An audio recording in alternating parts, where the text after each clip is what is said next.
At this place in history, we're in the village of Wrightsville, right about on the Montpelier-Middlesex line with Steve Perkins, the executive director of the Vermont Historical Society. Steve, something very timely for our region is what brings us here. Yes, very timely, Mike. We're filming here in July of 2023, and we've just seen some major flooding, some of the worst flooding on the Winooski River since the flood of 1927. So we're standing on top of the Wrightsville Dam, which, as you know, was in the news a fair amount. Yes, and it had to be built because of that catastrophic flooding nearly a full century ago. So on November 2nd of 1927, a number of tropical storm combined with another storm coming across the United States came together and came up through Vermont, and it was just catastrophic flooding for the state. Worst natural disaster that this state has ever had still. After that storm, the state had to say, how do we recover and how do we become more resilient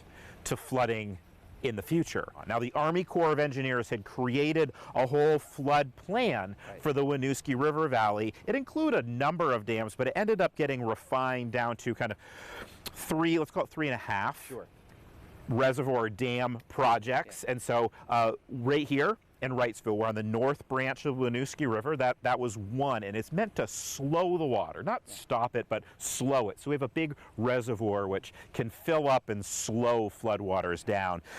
East Barry, and I think everybody knows about Waterbury Reservoir. Those were the three big projects. And then they also rebuilt what was called the Clothespin Dam in Montpelier. Which we did a piece having to do with fairly recently. The Clothespin Factory. The dam helped run the Clothespin Factory. All of these things happened. It was part of the Civilian Conservation Corps program. It was all done by veterans and run through the Army Corps of Engineers. And all done by hand, which would have been a massive undertaking in the 1930s. Oh my goodness. When they first started this, it really was by hand. It wasn't until like the following year that they started bringing in heavy equipment. So this huge dam that we're on, all these other things that you see, this stone was quarried by hand. People were digging out with shovels and wheelbarrows to create this massive infrastructure. President Roosevelt came to visit and inspect the works, and we have a picture of him driving right across the top of this dam. We were really worried a week ago. Yes.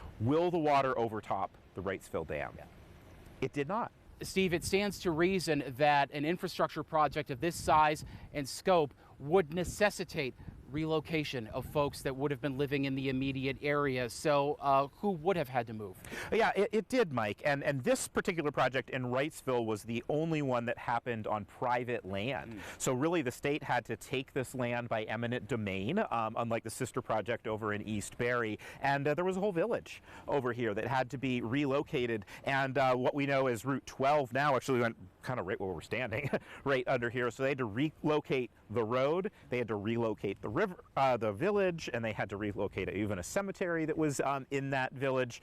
So yeah, it did impact people.